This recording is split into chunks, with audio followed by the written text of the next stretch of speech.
Welcome to Seek Reality. I'm Roberta Grimes, and I'm so happy you're with us today. You can tell I've been talking with our guest ahead of time. I'm in a very good mood. One of my own favorite Seek Reality guests is Mark Gober, and he's with us today for the 10th time. When we first met him, Mark was a recent Princeton graduate and a tennis champion, just a as buttoned down, I think, as you can possibly imagine, but he had wandered off the mainstream reservation and he had discovered the primacy of consciousness, and he just could not let it go, or maybe it couldn't let him go. So he had dared to do the research and to do the writing about it, and he had written a truly wonderful, amazing book, which I highly recommend, called An End to Upside Down Thinking, dispelling the myth that the brain produces consciousness and the implications for everyday life. Mark actually seemed a bit dazed to me at the time by his own discovery with that first book, but it was an amazing book, and the rest is history. His next book was An End to Upside Down Living, reorienting our consciousness to live better and save the human species. He could tell he's a small thinker, right? By these titles. Then came An End to Upside Down Liberty, turning traditional political thinking on its head to break free from enslavement. Oh my goodness. Then came An End to Upside Down Contact, UFOs, aliens, and spirits, and why their ongoing interaction with human civilization matters. An End to the Upside Down Reset, the leftist vision for society under the Great Reset and how it can fool caring people into supporting harmful causes. I love these titles. Then it was Into Upside Down Medicine. That was his latest one, and why consciousness is needed for the new paradigm of health. And now comes Mark's new book, and he's had to leave the planet at this point. Fresh out this year is An End to the Upside Down Cosmos, Rethinking the Big Bang, Heliocentrism, the lights in the sky, then there are some dots, and where we live.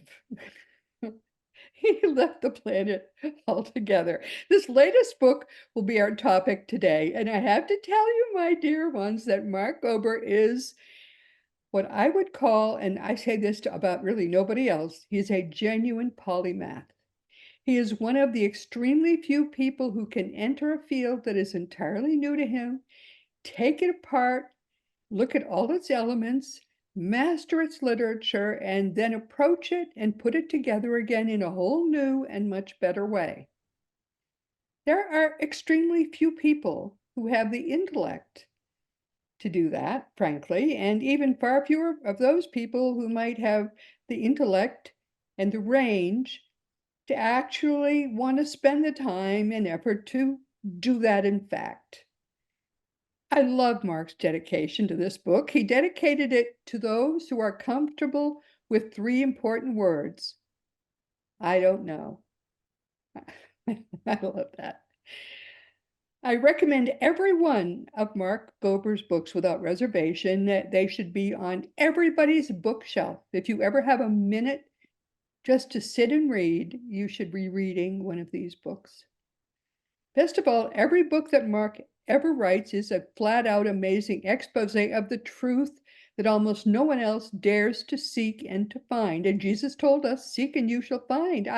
These books are how you do it. Mark, welcome. I think it's wonderful to have you back with us today. I always love having you here. Thank you so much for that introduction, Roberta. I always love speaking with you, and I want to thank you for your open-mindedness and your continued support, because I am asking questions that can make people uncomfortable, but I really appreciate that you see that my approach is really just to dig in, and not to say that I know for sure, but to find out where we haven't been told the full truth.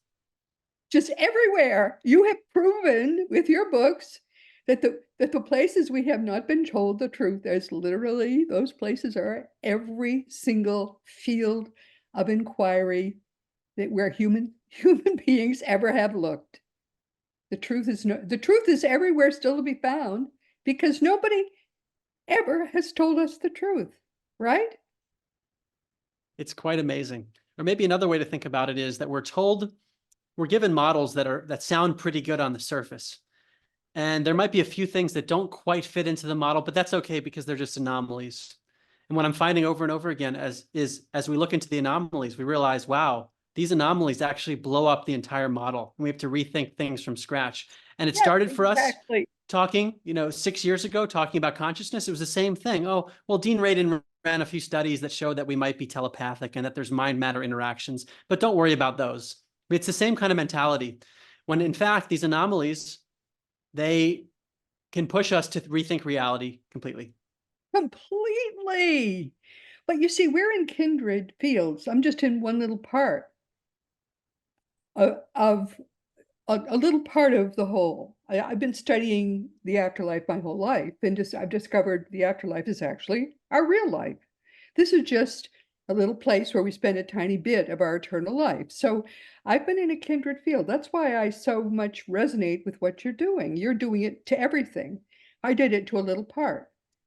So we're the same, basically, we're doing the same thing with our lives. I Yep, couldn't imagine exactly. doing it to everything, though, which is what you do, which is why I love what you do. Well, like you said in the introduction, I'm not sure if I find these topics, but they seem to find me and they pull me. Because when we last spoke, I can't remember when it was. I don't think this was even on my radar, this topic. And I get a few hints, and then all of a sudden, it's all I do all day, every day for weeks at a time. And then I realize, wow, I think there's another book here. And then I synthesize, and then we're talking again. It's the same pattern. But I've sort of seen the edges of some of your books. I mean, for example, the cosmos. I mean, where reality, where most of the reality I've looked at is in the cosmos. And in fact, I'm now about to do a blog post about the cosmos in a different way because that's where our reality, most of our reality is. And I kind of understand it in a very limited way because that's where we spend eternity. But it's, you look at it from the Earth perspective because that's where we spend our Earth lives. It's the same place. It's just it's just so amazing. I mean, it's obvious the Big Bang solves nothing because what came before the Big Bang? What caused the Big Bang? Solves nothing. Nothing. Right. Right. But when we think about it, and it took me really this book to really understand the implications of the Big Bang model, because it does a number of things. It sets a timeline for our reality of about 13.8 billion years. And it Uh-huh. sets an evolutionary framework for how a human physical specimen emerged, because you need all that time for all the randomness in the universe to occur and you need a timeline for Earth. And it also creates a model that I never even thought to question, which is that the sun is at the center of our solar system and that the Earth is revolving around it because that all came from the Big Bang. It all emerged from the Big Bang. And what I came to understand in looking at, let me take a few steps back. This book, An End to the Upside Down Cosmos, examines something that I took for granted, and it examines where are we? We've talked many times, Roberta, you and I, about who are we and why are we here? What happens when we die? These are very fundamental questions. But I always took for granted where we are because we've been given a model by the astrophysicists, basically, which show Earth as a tiny little speck in a massive vacuum of space revolving around the sun, actually free falling around the sun at over 60,000 miles per hour, even though we don't feel it, Mhm. which is a very strange thing when you think about it, because Earth actually does not have a constant motion. It has an elliptical orbit around the sun, as they say, which means that there would be a change in speed. And if there's a change in speed, then we should feel it. So that's strange. And it abides by, this model abides by what's known as the Copernican principle.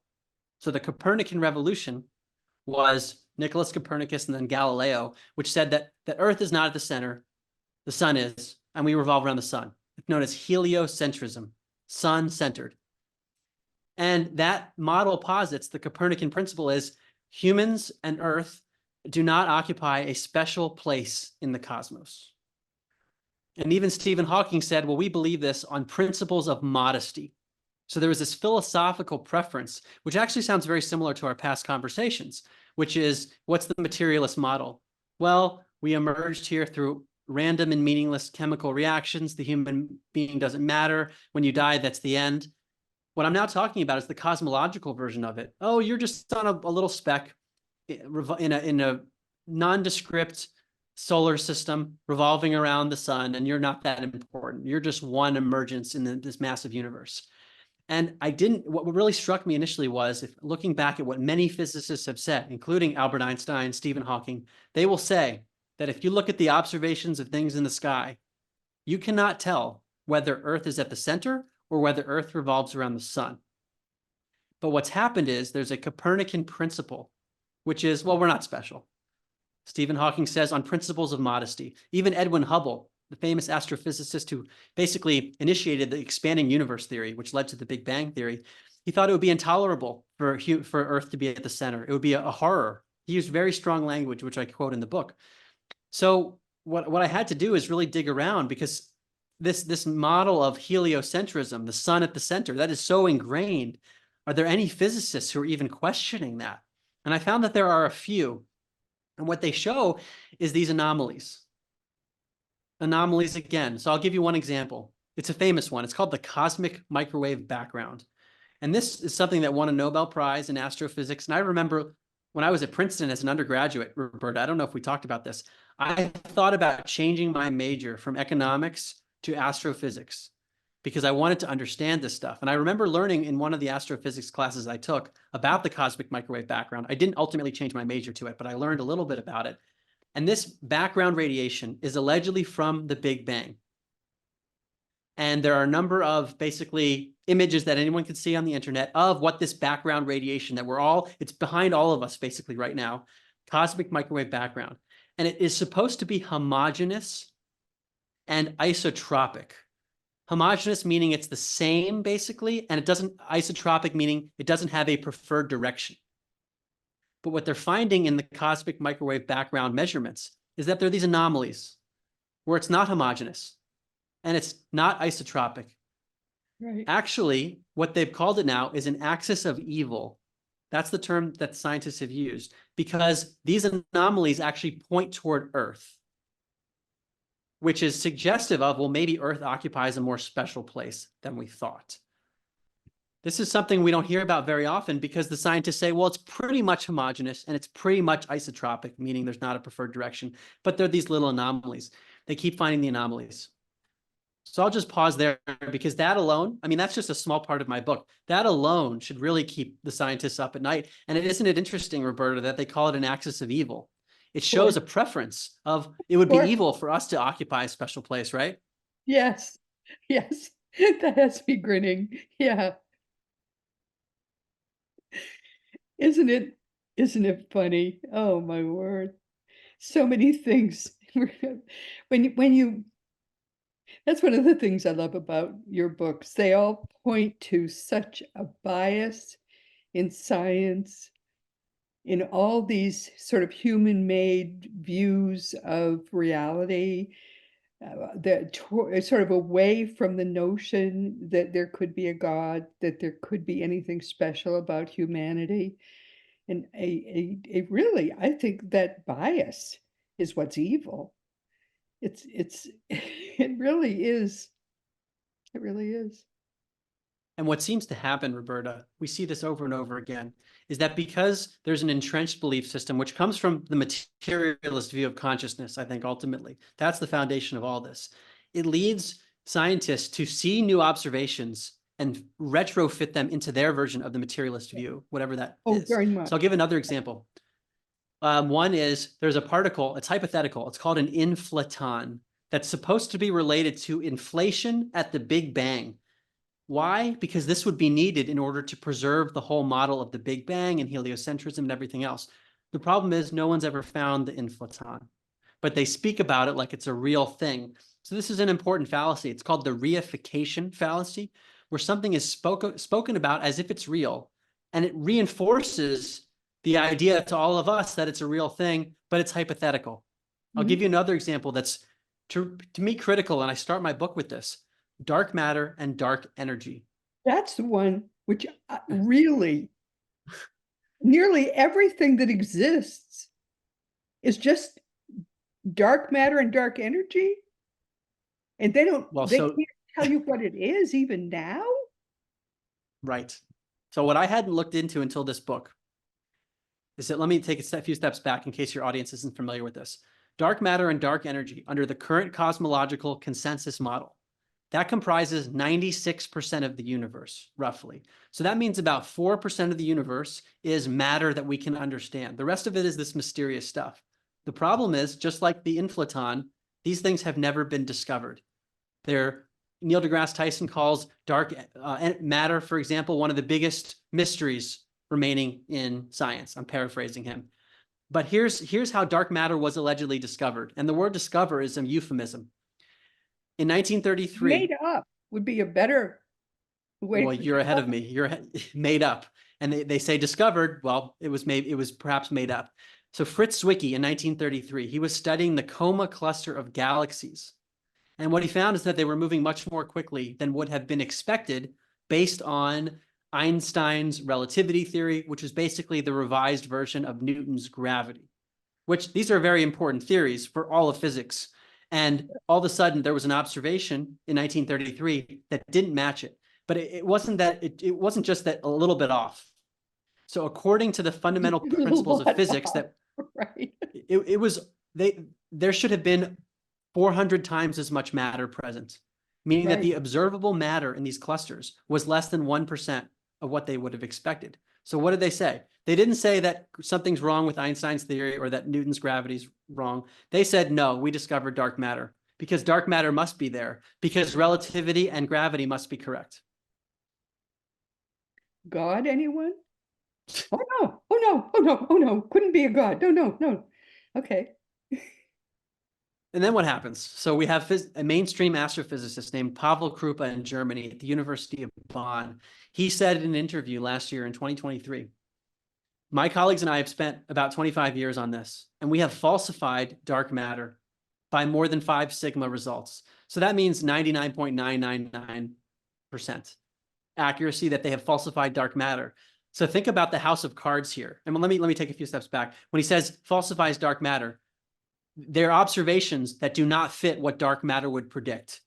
Okay? So he says we falsified it. And if they falsified dark matter, and if you need dark matter to prop up relativity and gravity, think about what this means. My That goodness. that gravity and relativity are wrong, which means all of cosmology is wrong. And that's not a big stretch. I mean, when I first heard that and thought about it, I thought that's kind of crazy. But if you dig into Newton's gravity, which we all think of as laws, right? Because you drop an apple and it falls to the ground. But what gravity says is that there's something in mass, the mass of the Earth, that attracts the apple downward, and that's why it falls. The problem is that those quote unquote laws of gravity are unable to predict Mercury's motion in the sky. That is acknowledged. So therefore, we have an incomplete model to begin with. And that's just one example. And we could do the same thing with relativity where there are problems. So that means that our basic understanding of motion, which we need to have if we want to understand things moving in the sky, because we all see things moving, including the sun and the moon, our understanding of that's incorrect. So it's making people, I mean, there are not many of them talking about it, which is why I wanted to write this book to at least to get more chatter, is to say, well, maybe things fall to the ground and move for different reasons. And Richard Feynman, famous physicist, he talked about a downward electric current, basically, that pulls things downward.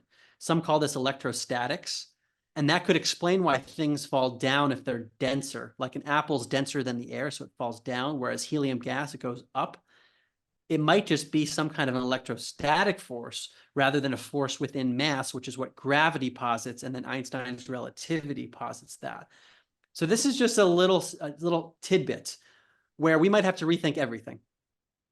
Yes, but they won't go and do that because they want science to be scientific.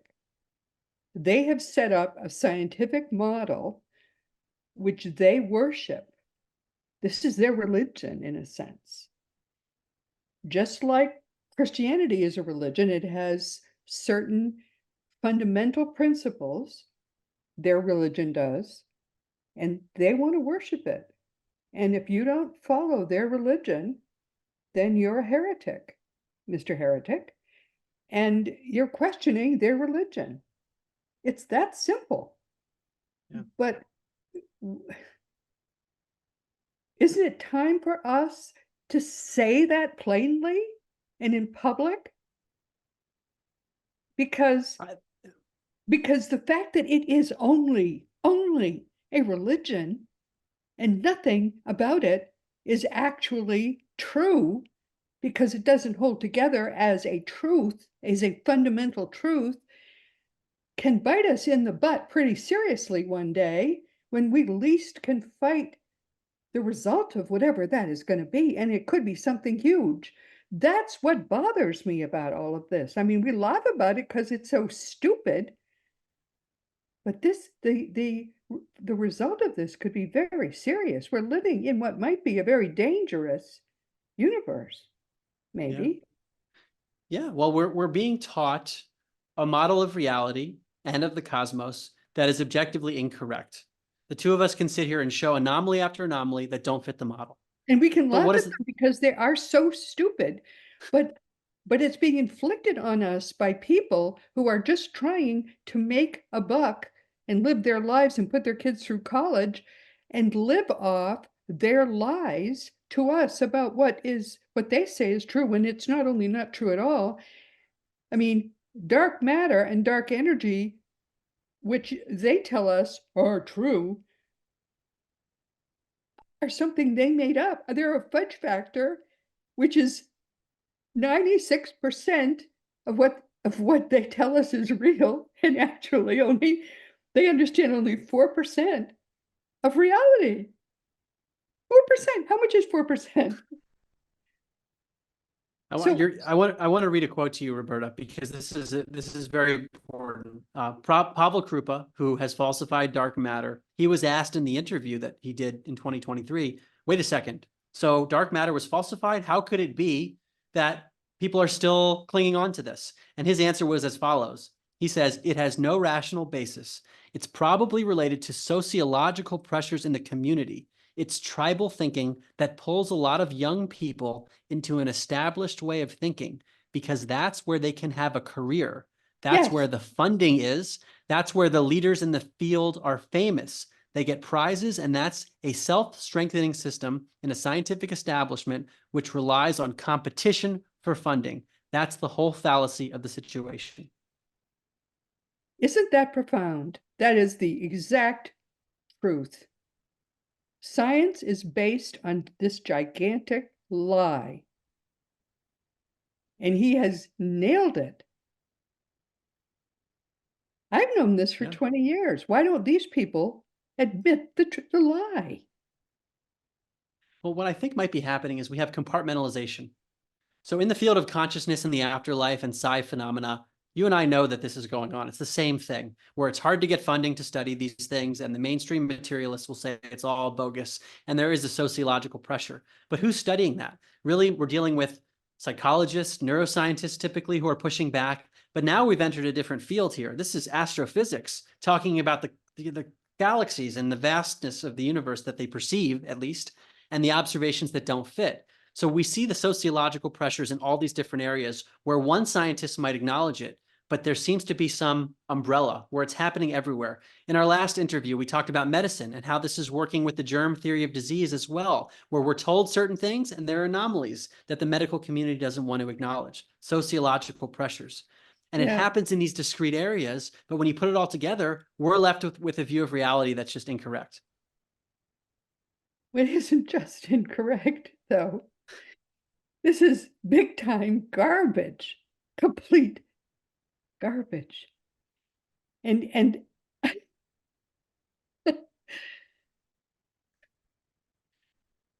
and to know it and not to proclaim the lie is to I just think it's irresponsible to the nth degree. Everybody who is we either proclaim it or we are complicit in it. There's nothing in between. Yeah. Yeah, and the implications here are, let me bring it to something practical, which is technology and energy.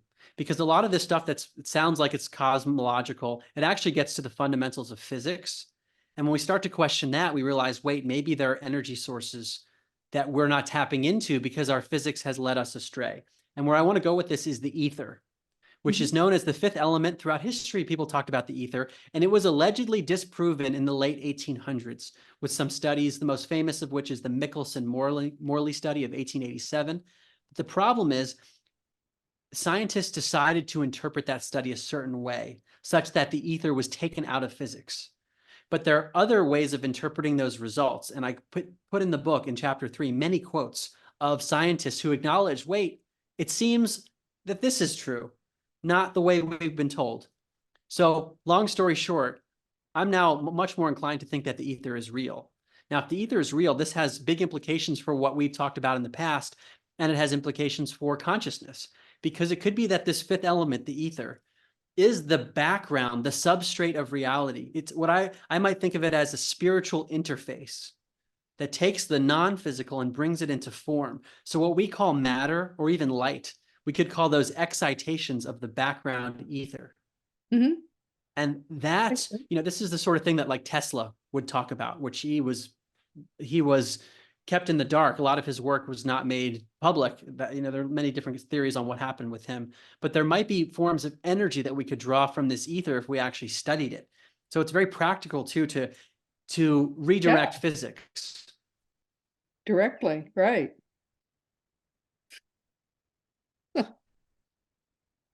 Maybe the ancients had it right. They talked about the 5 elements. And ether was a big part of it. So the more I learn, the more I think, wow, I think we've actually de-evolved.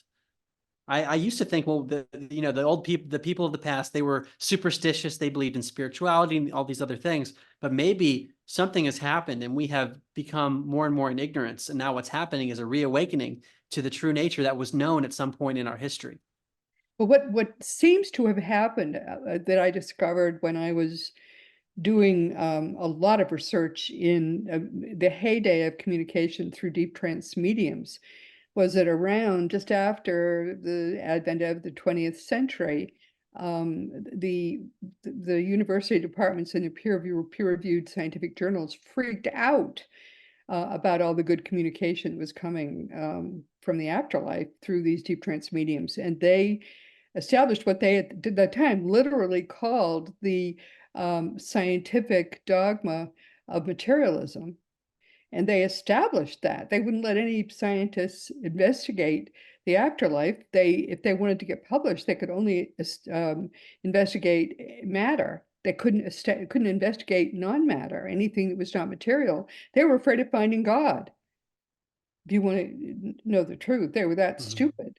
And that was, you could find in print the scientific principle of materialism. They could find those words. You can't, after a decade or two, you couldn't find it anymore because Max Planck, who of course got the 1918 Nobel Prize as the father of quantum mechanics, literally said that you can't get behind consciousness. Consciousness is fundamental. And they didn't like that either. Was not okay for him to say that. So they just dug in their heels. And I think that's when, that's around the same time that they were abolishing the notion of ether too, right? Exactly. That seems to be when the wrong turn happened, right around the start of the 20th century. There you have it. And you're reminding me of a principle that I talk about in later chapters of the book, the principle of atomism, the belief that the smallest unit is an atom and that there are subatomic particles that are physical, the proton, the neutron, the electron. They're actually and physical. I'm finding more and more people, including a theoretical physics PhD,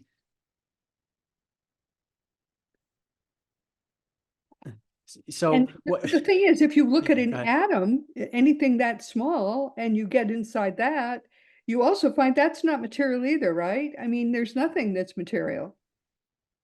Exactly. But what you'll hear some people say, and I've said this myself, well, it's 99.99999% empty, but there's a little bit of matter. And now what's happening, like Stephen A. Young, who wrote a book called A Fool's Wisdom, he's a theoretical physics PhD, that even the notion of the electron and these subatomic particles are inferences.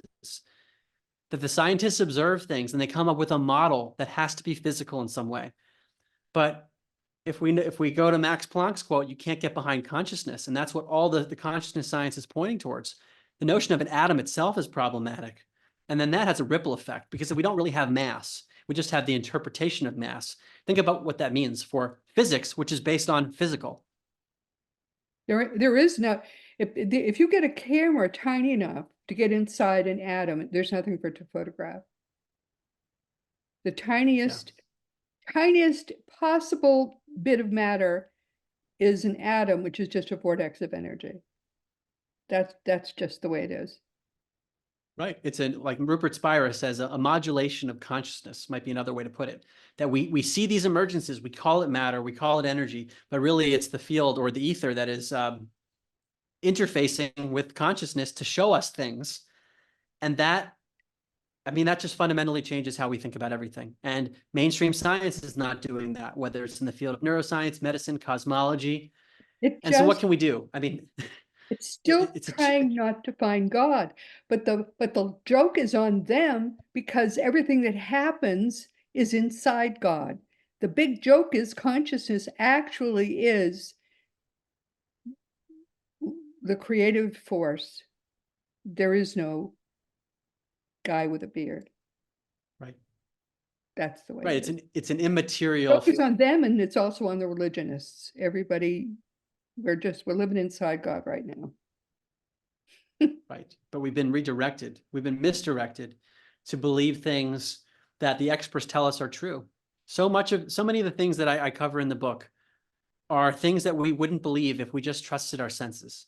So let me give you another example. And this might be very jarring for members of your audience to really think about. We are told right now that we are in motion on Earth in many ways. One is that Earth is rotating as a sphere with a movement of 1,000 miles per hour at the equator, which is faster than the speed of sound, but you don't feel it. And at the same time, Earth has multiple wobbles. Yeah. It's wobbling in multiple ways, but you don't feel it. It's free falling around the sun in an elliptical orbit, meaning it's not constant motion, at over 60,000 miles an hour.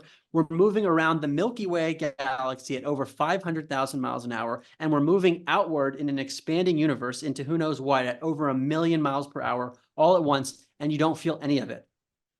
That's what we're told. I love that. I love that. Say it again. Say it again. Yeah, so we're rotating on an axis at over 1,000 miles an hour at the equator, which is faster than the speed of sound. Where Earth wobbles in multiple ways on an axis, tilted. We move around the sun in free fall at over 60,000 miles an hour in an elliptical orbit, meaning it's not constant. And think about the importance of constant motion. Because if you're in a car moving at a constant motion, you don't feel anything really. But if there's anything that's not constant, even a tiny bump, or you change speeds, you feel it. Same thing on an airplane, same thing on a boat. We're apparently doing that around the sun at over 60,000 miles an hour, free falling in elliptical orbit. We don't feel it. And we're rotating around the Milky Way galaxy at over 500,000 miles an hour. And we're moving outward in the universe, because it's an expanding universe, at over 1 million miles an hour, and you never feel it. Okay. Wow. You make me tired. Wow. Wow. This is a lot of motion. A lot of motion. And think about the precision that's needed for a surgeon right now. The surgeon's in surgery. You cannot have any bump. Otherwise, it could be life or death. And they're okay. And he can do that just fine. He can do it just fine. I mean, we can play Jenga. You can stack up, in a game. And if there's any little motion, it would fall. Or you can stack up rocks. And yet, if there's an earthquake, we feel an earthquake. Isn't that amazing? So tell us now, you've got us all on the edge of our seats. What's really going on in your mind? In my mind? Well, I think the evidence suggests, and we could get into physics too, which I'm not going to do because it gets really technical. Well, we're coming toward the end of our time. So because we're going to do this again really soon, because everybody wants to hear from you again soon. So yeah, the punchline is that Earth is not moving, that we're on whatever we're on is stationary. And the only reason we believe we're moving is because they had to retrofit all the observations of physics to create something where we did not seem like we're special, the Copernican principle. And there's a Big Bang, we're flying through space, we're flying around the sun, and there's gravity and relativity. All these things are problematic, when in reality, we're actually stationary.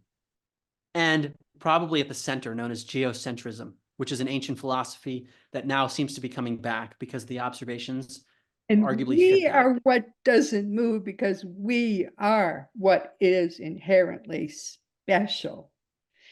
That's the big punchline of our conversation. I love it so much. I wish I could hug you, my dear. That's great. Thank you so Yes. much for that. Yeah, it's a big deal. I know that's a lot. If your audience hasn't heard this before, I hadn't either. But if you're interested in my book, I go through some of the science experiments from the 1800s that have been arguably misinterpreted, that assumed and presupposed, well, Earth must be moving. Therefore, we're going to conclude X, Y, and Z, including there's no ether. But what if it's the reverse, that Earth is stationary and there is an ether? I think that's where we've been There's actually misdirected. consciousness, And and consciousness. and that works so much better. Oh my word. I loved your book, but I had to skim parts of it. And I will get to read it in its entirety, but everything you write is so readable, so easily readable, which is part of, I think, why it all works so well, because people can understand it. A lot of books which are scientific are not very readable. People think that if they write it obscurely, they're going to seem smarter, but that's the reverse is true. You write so everybody can understand it. So thank you, my dear. Thank you, So, Roberta. so is there any other punchline you want people to take away until we meet again? Oh boy, there's a bunch of rabbit holes we could go into, but I'll just give one of them. Earth's magnetic field, which is a big deal because that directs us north, south, east, west. It's believed under the current model, it's at the core of Earth, which is about 4,000 miles down, even though we've only been able to dig down under 8 miles. So no one even knows if the core exists in the way we've been told. But what we're told is that the outer core spins around and it generates the magnetic field of Earth, known as the geodynamo effect. And that means we have a magnetic North Pole and a geographic North Pole, and the same thing in the South Pole. That's what we're told, meaning the poles don't line up, and they're actually moving around magnetically because of this geodynamo effect at the core that no one's ever been to or observed, based on a geodynamo effect, which no one has ever replicated in a lab. And this leads us to what's known as magnetic declination, where we have to manually adjust our compasses to get to the right place. Okay. Our compasses don't work. So basically, our ideas of magnetism are not correct. Okay. So we got to work on that too. That's a big one. Yeah, we got to work on everything. Oh, my dear friend, Mark Gober. All right, well, this has been wonderful. Thank you so much. Stay where you are because I want to come back and talk with you afterwards. But everyone, we have come to the end of our time. This has been Roberta Grimes, and as you know, you are a powerful, eternal being. You never began, you never will end. And I hope, actually, I hope after today you understand why I say that. Once you understand that a lot of what you've been told by the people you have thought you could listen to, you really shouldn't have been listening to at all. It changes everything in your life for the better. Next week, our guest will be Michael Goddard, who will be with us for the fourth time. Michael is the acclaimed author of several deeply spiritual books, which have won him many awards. And they include A New Now, one of them, Your Guide to Mastering Wisdom Daily. He won 9 book awards with that. And In Search of Lost Lives, Desires, Sanskaras, and the Evolution of a Mind and Soul. And that won the American Best Book Award and a few other awards as well. We're going to be talking with him next week primarily about his new book, which is called The Contentment Dividend: Meditations for Realizing Your True Self. So please be sure to join us next week. I think you're really going to enjoy this. And this week we've been talking with our wonderful friend, Mark Gober, who has been with us for the 10th time, but not the last. I can remember first discovering Mark, and he was, as I say, just this young, preppy tennis player, and he had discovered consciousness as the foundation of everything. But unlike most people, he couldn't let it lie there. It blew up his life, and I think it's blown up many other people's lives as well. He is a true polymath, when he finds something, he tugs on it like a tugged string, and he has basically blown up everything we thought we knew. I just think he is one of the most extraordinary people I have ever met. I hope, I think I know, Mark is a young man still. He's going to be discovered for the genius he really is. And we're going to help that happen if we possibly can. Every one of his books is something, and I'm going to put all his books into the material for this interview. Every one of his books is something everybody should read. I can recommend them all about really with no reservation at all, because they're easy to understand. And they're going to, not only are they're going to rock everything you thought you knew, but I think they're going to help you see how you can put it back together, and you can feel that you've really learned something that you can use in your own life. And as you know, our great friend Craig Hogan is the president and guru of Seek Reality Online, and that's your one-stop resource for all things afterlife. Since your life really is eternal, it's time for you to start learning what you're going to need in the next life and get a head start on that. And of course, teachingsbyjesus.com is your best resource for all the beautiful divine truths that are brought to us in perfect love by the greatest teacher of them all, Master Jesus. He didn't create the Christianity we have now, and you're going to be relieved to hear that. So it's time to start to learn as that Christianity finally dies. It's time to learn what really is Jesus's eternal teachings, so that you can start to build your own best life. And if you want to talk about any of my books, or if you just want to really learn about anything at all, you can always contact me through the green contact block on robertagrimes.com. Just be sure to give me your correct email address. Meanwhile, this has been Seek Reality with Roberta Grimes. Please enjoy and make the most of this coming week in our one reality, always knowing that you are a powerful eternal being, and you, most of all, in all reality, you are eternally and beautifully and perfectly loved.